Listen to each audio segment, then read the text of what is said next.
12년 동안 혈류증으로 고통받았던 여인에게 예수님께서 말씀하셨습니다. 따라 안심하라. 내 믿음들을 구원하였느니라. 의사에게 치료를 받으면서 많은 괴로움을 받았던 여인이라고 했고, 가졌던 재산도 모두 허비했던 여인이라 그랬습니다. 그 여인이 치료받는 장면에서 예수님이 믿음을 요구하셨습니다. 12살 딸이 죽어버린 상황에서 회당장에게 예수님께서 말씀하셨습니다. 두려워하지 말고 믿기만 하라. 회당장은 딸이 죽었을 뿐 아니라 부활을 믿지 않는 사람이었습니다. 그런데 그에게 믿기만 하라. 주님께서 그렇게 말씀하셨습니다. 여인은 고침을 받았고 딸은 살아났습니다. 그들에게 믿음이 있었다는 증거겠죠. 예수님께서 그들에게 왜 믿음을 보려고 하셨나? 여러분 어떻게 생각하세요? 믿음이 하나님의 역사를 일으키는 동력이라는 것과 믿음만이 하나님을 기쁘시게 하는 길이라는 것들을 그들의 마음속에 심어주시기 위함이었습니다. 사실 신앙이라는 것이 믿음으로 시작해서 믿음으로 살아가고 믿음으로 이 세상을 마감하는 것이라 하는 사실을 주님이 이야기하고 있는 것이고, 우리가 살아가는 모든 삶의 현장 속에서 믿음을 가져야 할 것을 요청하고 있다. 그렇게 볼 수 있겠죠. 자, 오늘은 이제 치유하시는 하나님의 하이라이트입니다. 그 하이라이트는 망가진 관계를 회복시키는 하나님입니다. 인류에게 고통을 안겨주고 미래를 사라지게 한 원인의 해결, 그것이 이제 치유하시는 하나님의 클라이막스. 불안과 두려움 속에 살아가는 삶에서 우리를 해방시키는 말씀이 바로 오늘 말씀입니다. 본문에서 사도 바울은 성도의 정체에 대해서 말하죠. 너희들은 믿음으로 의롭다함을 받은 존재다. 그렇게 말씀하십니다. 8절을 같이 한번 읽어볼까요? 우리가 아직 죄인 되었을 때에 그리스도께서 우리를 위하여 죽으심으로 하나님께서 우리에게 대한 자기의 사랑을 확증하셨느니라. 아멘. 예수님의 십자가를 통해서 보여주신 하나님 아버지의 사랑, 그것을 깨닫고 받아들이는 것이 우리의 믿음인 것이죠. 그 믿음을 가진 사람을 하나님은 의롭다고 인정해 주십니다. 이것을 가르쳐서 우리는 법정적으로 의인이 되었다, 그렇게 말합니다. 아직 우리의 삶은 하나님의 기준에 이르는 그 의로운 삶에 미치지 못하지만은 하나님께서 도달했다라고 보아준다는 말입니다. 보아주고 끝나는 것은 아니죠. 성령으로 하나님과 함께 살아가면 결국은 하나님이 보아주시는 그 자리까지 이루어질 것인데, 그 미리 이루어질 것을 미리 인정해 주시는 것이죠. 이 한 가지를 인해서 하나님이 우리를 의롭게 여겨주시는 것으로 인해서 수많은 일들이 우리에게 일어났다고 오늘 사도 바울이 이야기합니다. 우리는 하나님과 화평케 되었다 그랬습니다. 예수 그리스도를 통해서 우리가 이제 하나님과 화평케 되었다 그랬고, 또 지금 서 있는, 이제 사도 바울은 그렇게 이야기하죠. 우리가 지금 서 있는 이 자리가 바로 은혜의 자리인데, 십자가를 통해서 그 은혜의 자리에 이르게 되었고, 또 앞으로 하나님이 예비하고 계신 그 영광의 자리에 이를 것을 바라보면서 즐거워하고 기뻐하는 존재가 되었다. 더 나아가서 고통 중에서도 역시 즐거워한다 그랬습니다. 그래서 그 고난이라는 것이 우리로 하여금 인내할 수 있게 해주고, 인내라는 것은 우리를 연단시켜서, 특히 이제 연단시킬 때 캐릭터라는 말을 이제 영어 성경에서 쓰고 있는데, 연단을 통해서 하나님의 DNA, 성품의 DNA가 우리 속에 하나하나 이제 연걸어져 간다는 이야기겠죠. 또 그 연단은 장차 소망으로 이어져 간다 그랬습니다. 그래서 성령으로 우리 마음속에 부어진 그 하나님의 크신 사랑, 그것이 하나님을 의지하는 우리들에게 결코 실망을 주지 않는 그 자리까지 우리를 이끌고 간다, 그렇게 이야기했습니다. 더 나아가서 우리가 의인됨으로 말미암아 장차 임할 하나님의 진노로부터 구원받을 것이다 이야기했습니다. 우리가 원수 되었을 때에 하나님의 아들의 죽음을 통해서 우리가 하나님과 화목하게 되었고, 또 예수 그리스도가 부활하시는 그 부활하심을 살으심을 통해서 우리도 온전하게 구원을 받게 될 것이다 라고 약속하고 있습니다. 그리고 마지막으로는 하나님 안에서 즐거워한다. 우리를 화목케 하신 예수님으로 말미암아 하나님 안에서 즐거워한다. 그래서 이것이 하나님이 우리를 의롭게 보아주시는 것으로 인해서 일어난 모든 일들입니다. 자, 하나님과 화평케 되었다라는 말 속에는 그 이전에 우리는 하나님과 원수였다 하는 말이 내포되어 있습니다. 원수가 되어 있던 자리를 예수 그리스도의 십자가를 통해서 화목케 하심으로 말미암아 이제 우리가 하나님과 더 화평한 그런 자리에 이르게 되었다 하는 이야기죠. 다르게 이야기하면 과거에 우리는 하나님의 원수였다. 원수라고 하니까 좀 너무 고상하게 들리죠. 영어 성경은 적이었다. 적. 우리의 주적, 우리의 주적이었다. 그러니까 하나님의 주적이었다. 우리가 그냥 원수였다는 이 피부에 잘 와닿지 않는데, 하나님에게 있어서 우리는 하나님의 주적이었다는 이야기입니다. 그죠? 그래서 하나님을 대적하는 자리에 서 있었다는 이야기죠. 죄 가운데 태어난 자연인은 모두 이 자리에 서 있는 것이죠. 그죠? 그리고 하나님 안에 들어온 이후에도 이 자리에 설 수 있다라고 성경은 이야기합니다. 언제 설 수 있느냐 하면 우리가 육신에 속하게 되면 바로 하나님과 대적하는 하나님의 주적의 자리에 서게 된다 그랬습니다.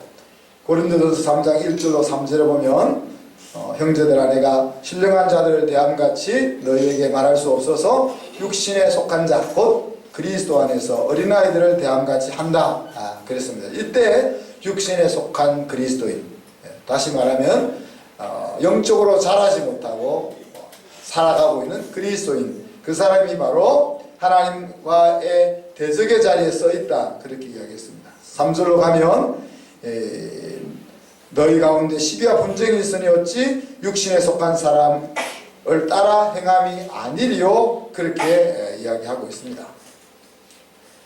오늘 읽었던 8장 7절로 9절에 보면 그 육신 가운데 있을 때 우리 마음속에 떠오르는 생각들은 하나님과 원수가 되는 것들이라 그랬고, 더 나아가서 하나님의 법에 굴복하지 아니할 뿐 아니라 하려고 해도 할 수 없다 그랬습니다.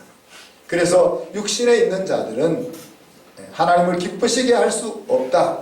그렇지만 우리 속에 하나님의 영이 있으면 우리가 더 이상 그 육신에 머물러 있지 않고, 다시 말하면 하나님의 주적의 자리에 머물러 있지 않게 된다라고 이야기합니다. 저와 여러분은 예수 그리스도의 보혈을 통해서 하나님과 화평케 되었다 그랬습니다. 다르게 이야기하면 하나님과 우리 사이에 이제 평화가 주어졌다, 샬롬의 상태다는 이야기죠. 그것을 우리가 화목하게 되었다라고 성경은 이야기하죠.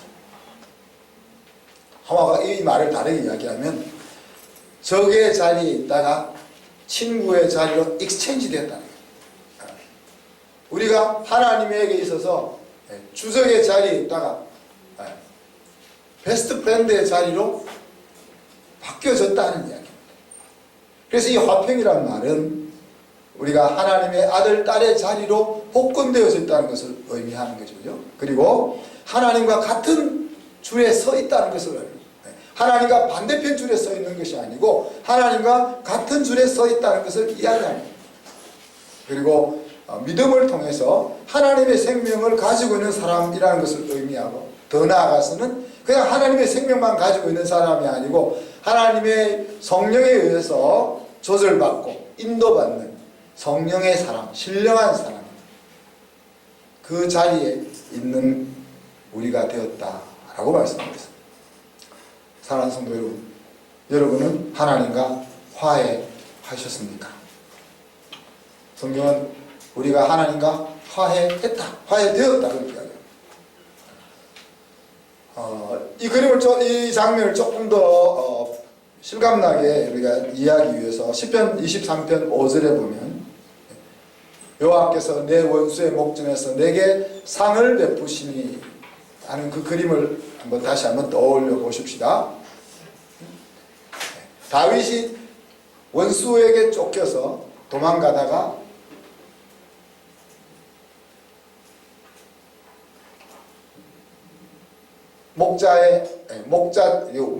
목동의 우두머리의 텐트를 발견하고 그 텐트 속으로 뛰어 들어간 거잖아요.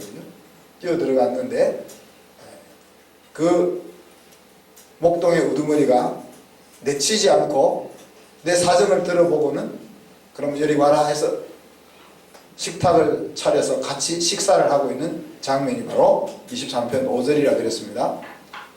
근데 이제 다윗을 쫓아오던 원수가 그 장면을 바라보는 거죠. 그죠? 그 장면을 바라보고 다윗을 공격하려면은 그 원수는 어떤 생각을 해야 된다고요? 다윗과 함께 식탁에 앉아있는 그 목동의 우두머리와 그를 따르고 있는 여러 목자들을 다 물리쳐야 다윗을 빼앗아 갈 수 있다 하는 생각을 가지게 되는 거죠. 그죠? 하나님과 화해되었다 하는 말은 하나님의 식탁이 있는 그 텐트 속으로 우리가 뛰어 들어갔다는 이야기입니다. 저와 여러분이 하나님이 어떤 분인지를 알게 될 때 우리는 그 텐트 속으로 들어가게 되는 거예요. 다윗은 그가 살아가는 인생 가운데 그런 두목 대신, 목자 대신 하나님을 알게 됨으로써 대적의 공격을 피해 하나님의 텐트 속으로 뛰어 들어갈 수 있었던 것입니다.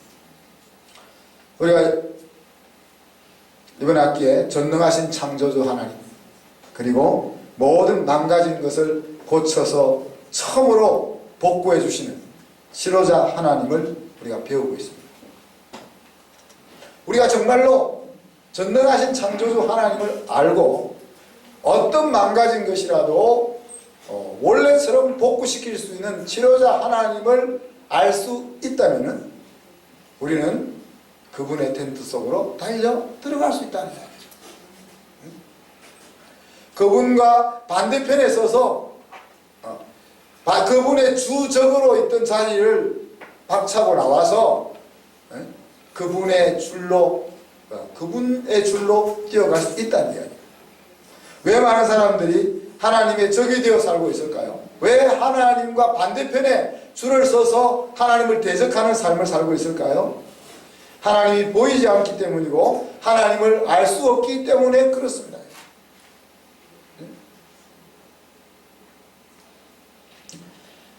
이러한 일들이 이제 구체적으로 세계적인 붐을 일으키게 된 시점이 이제 르네상스라고 말할 수 있겠죠. 그죠? 지성의 발달이 사람의 능력으로 눈을 돌리게 만들었습니다.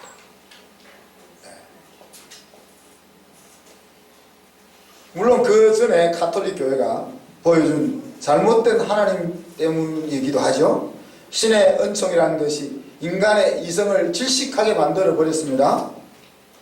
이것은 하나님의 의도가 아니고 인간이 만든, 캐톨릭이 만든 규례였습니다. 그리고 그 규례를 그들은 신앙이라고 잘못 알았습니다. 그래서 천년을 눌려온 백성들이, 천년을 눌려왔던 그 사람들의 이성이 더 큰 탄력을 받아서 하나님을 저항하고 하나님의 반대편에 줄을 서게 만들었던 것입니다. 그죠? 인간이 대단하게 보이는 거죠. 정말 대단하기도 하죠. 그죠? 르네상스가 일어나면서 모든 것을 시간과 자원만 주어지면 못할 것이 없게 여겨지는 그 시대를 맞이하게 된 것이죠. 그러나 우리가 바이러스, 눈에 보이지 않는 그 바이러스 하나도 감당할 수 없다는 비참한 현실을 21세기에 직면하고 있습니다. 사실 이런 일은 이미 역사 속에서 경험되었던 일입니다. 르네상스 이후에 산업혁명이 일어나면서 과학주의가 발전하면서 조금 전에 말씀드렸던 것처럼 인간이 이제는 이 유토피아를 만들어낼 수 있을 것이라는 꿈에 한층 부풀어 있었습니다. 그러나 두 번의 세계대전을 겪으면서 인간이 가지고 있는 악마성을 보기 시작했습니다. 인간의 도덕성이라는 것이 기대할 만한 것이 안 된다 하는 것을 깨달았습니다. 그리고 70여 년이 지난 오늘날 우리는 또 한 번 인간의 오만함을 내려놓아야 하는 역사적 교훈 앞에 서 있는 거죠.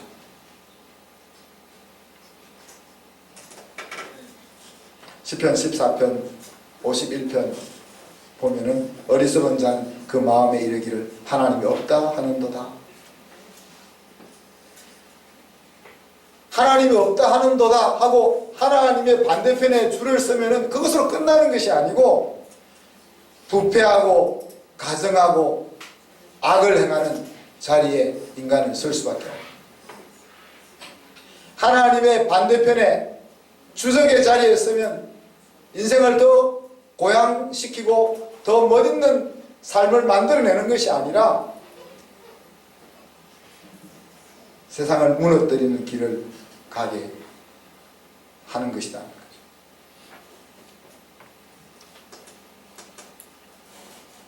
왜 인생이 하나님의 반대편에 있습니까?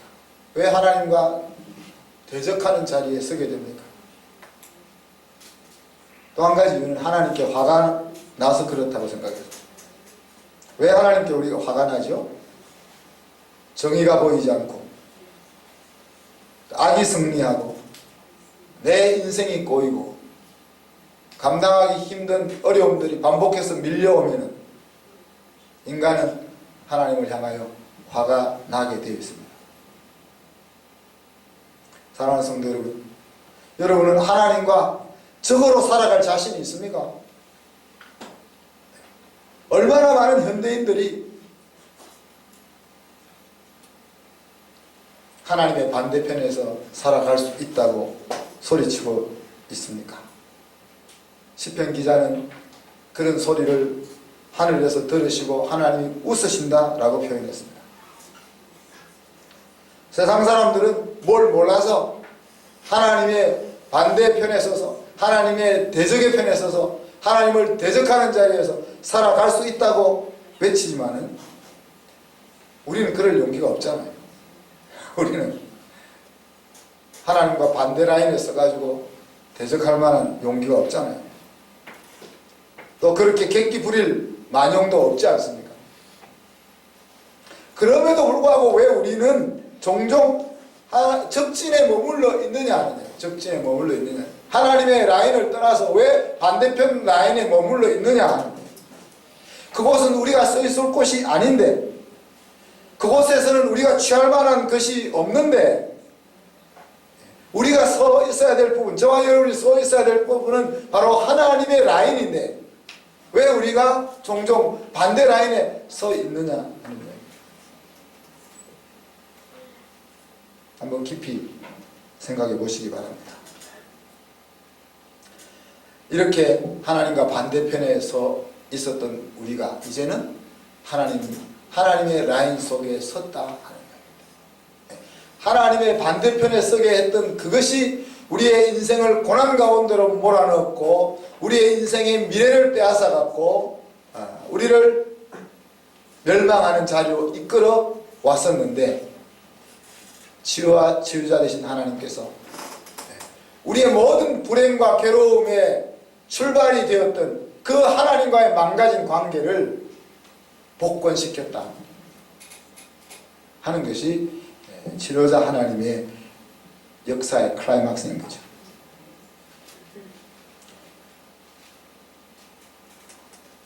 하나님과 화평을 누리자 하는 말을 영어 성경은 you have a peace with God. 하나님과 평화를 가지고 있다. 그런 식으로 표현을 했습니다.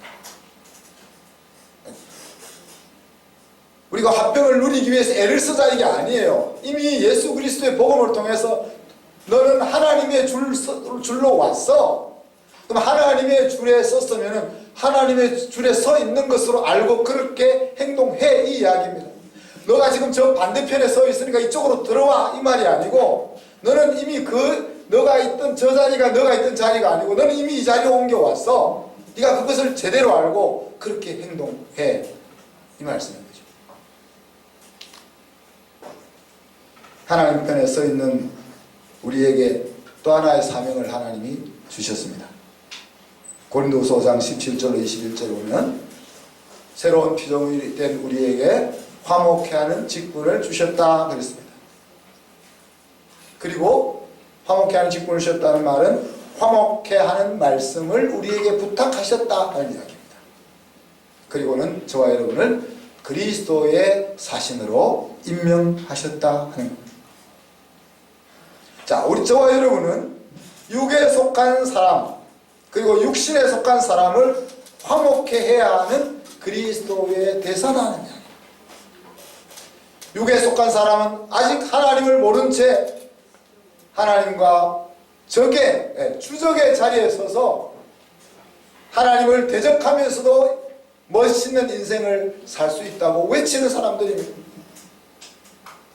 그들에게 야, 너 거기 계속 서 있으면 너 질 수밖에 없어. 너는 망할 수밖에 없어. 빨리 이쪽 줄을 갈아타라고 해야 되는 것이 우리의 사명이다.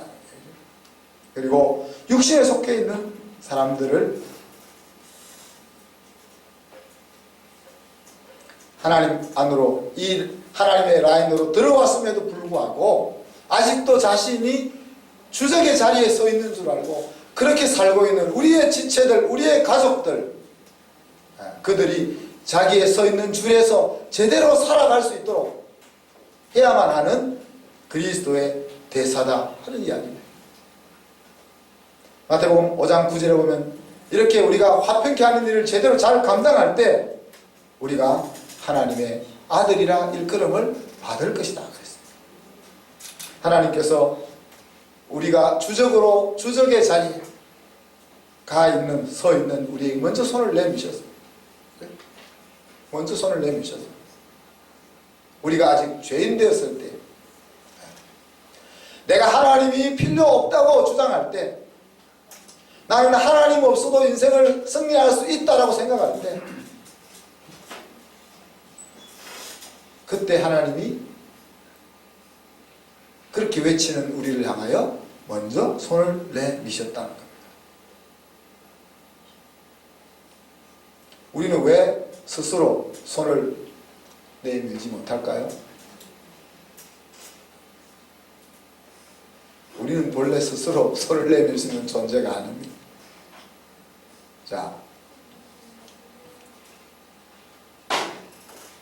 명숙 집사님이 서은이한테 손을 내미는 것이 맞겠어요? 서은이가 엄마한테 손을 내미는 것이 맞겠어요? 네, 엄마가 딸에게 손을 내미는, 아빠가 아들에게 손을 내미는, 손을 내미는 일은 아버지가 하는 일이에요. 힘이 있는 자가 하는 일이에요. 가진 사람이 하는 일이에요. 아는 사람이 하는 일이에요. 어른이 하는 일이다. 그리고 그 내어민 손을 자존심 내세우지 않고 덥석 붙잡는 것은 아들의 일이에요. 그죠? 아들의 일.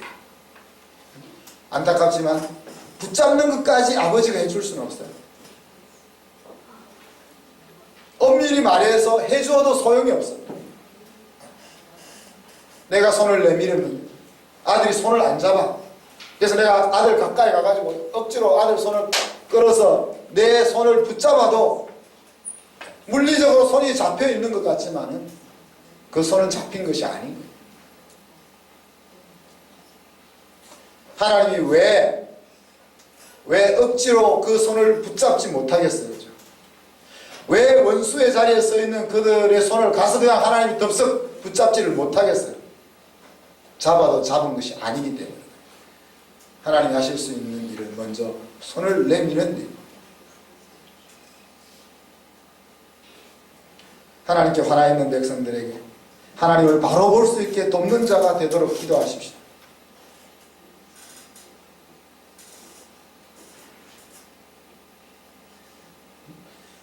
개인적으로 제가 이제 안 믿는 사람들 자주 만나잖아요.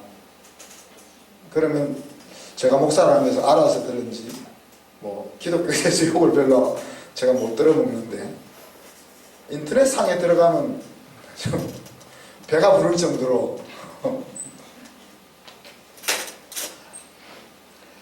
그들의 하나님을 욕하고 기독교를 욕하는 젊은이들, 중년들, 그들의 말이 대부분 안 맞는 말이지만, 그러나 우리가 그 소리를 들으면서 우리를 돌아봐야 된다고 저는 생각해요.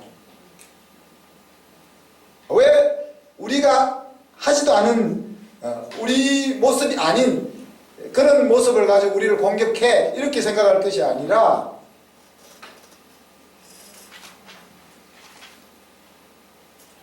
하나님께 화가 나 있는 저들이 어떻게 그 화를 사귀고 하나님의 라인으로 돌아오게 할 수 있을까? 이것을 우리가 기도해야 한다고 생각합니다.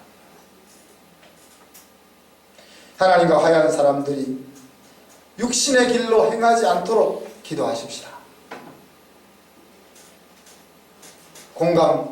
공감하고 이해하고 품어주는 것은 성령의 길입니다. 그죠?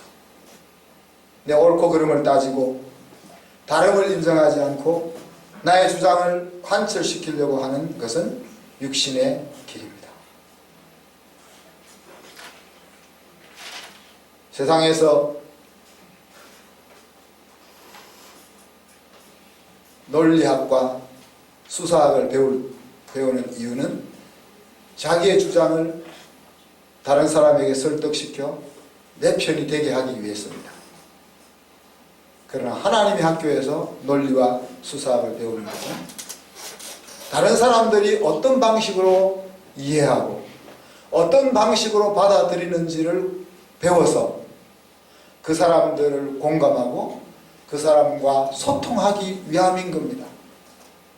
똑같은 토론 수업을 해도 세상 가치 속에서 하는 토론 수업은 그 토론을 통해서 자기의 역량을 과시하고 다른 사람을 눌리고 이기는 자리에 서는 거지만, 하나님의 나라의 토론 수업은 내가 어떻게 저 사람을 더 잘 이해하고 어떻게 더 하나님의 나라로 더 잘 이끌어 갈 수 있을 것이냐 하는 관점에서 공부를 하는 겁니다.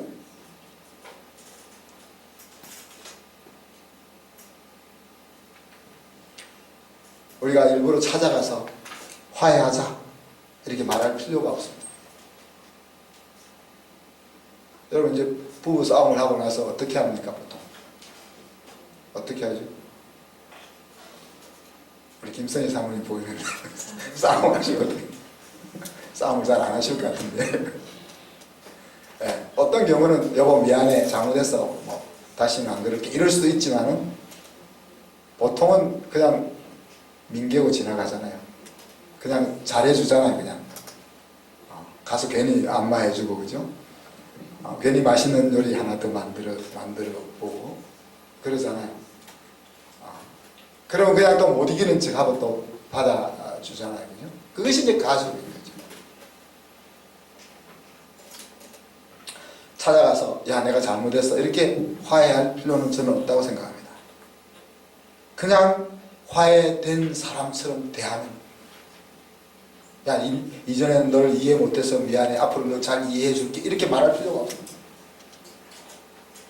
그래 놓고 나면 또 다음 잘 이해 못해 주는 일이 또 발생하거든요. 그냥 팩트를 따지지 말고 다르다는 것을 인정하고 내 주장을 관철시키지 않고 그냥 그렇게 대해주기 시작하면 그곳에 화해가 일어나는 것입니다. 우리 속에 그리스도께서 계시기 때문에 상대방이 그것을 영적으로 알아차리는 거예요. 내가 미안해 그렇게 안 해도 앞으로 우리가 화해하고 잘 한편이라도 더 잘 살자 이렇게 말 안 해도 우리 속에 성령이 살아계시니까 내가 내 마음이 그렇게 변해서 아내에게, 남편에게, 자녀들에게, 우리 지체들에게 그렇게 대하면은 그렇게 느껴진다는 이야기예요. 사람을 가장 힘들게 하는 질병은 관계가 망가진 것이라고 저는 생각합니다. 제가 그렇게 생각하니까 그렇게 생각하는 것일 수도 있습니다. 제가 제일 힘들어하는 부분이 이렇게 일하는 것보다 이 관계가 깨어지는 거예요. 여러분 보시기에는 안 그런 것 같죠? 일은 수고해서 에너지를 쏟으면 처리할 수 있지만 관계가 틀어지고 망가진 것은 우리를 너무 힘들게 지치게 하는 거죠. 생각과 꿈과 기쁨과 슬픔을 함께 나눌 사람이 내 곁에 없다는 이야기입니다. 관계가 망가졌기 때문에. 예수 그리스도를 통해서 하나님과의 관계가 복권됐다면 이제 우리는 내 옆으로 망가져 있는 관계를 회복하고 또 망가져 있는 관계를 아물게 하는 그런 자리에 서 있는 것입니다. 사랑하는 성도 여러분, 예수 그리스도는 이 관계를 망가뜨리는 질병, 가장 심각한 질병도 치료하시는 하나님이신 것입니다. 하나님과 화목된 자로서 형제와 화목함으로 또 형제를 화목시킴으로 우리가 온전한 하나님의 아들, 온전한 하나님의 딸로 살아갈 수 있기를 주님의 이름으로 축복합니다. 아멘. 말씀 생각하면서 우리가 1분 동안 같이 한 목소리를 기도해 봅시다. 하나님, 내가 하나님과 원수 되었던 자리에 있던 나에게 손을 먼저 내밀어 주셔서 이제 나를 하나님 편에 설 수 있게 해주셔서 감사합니다.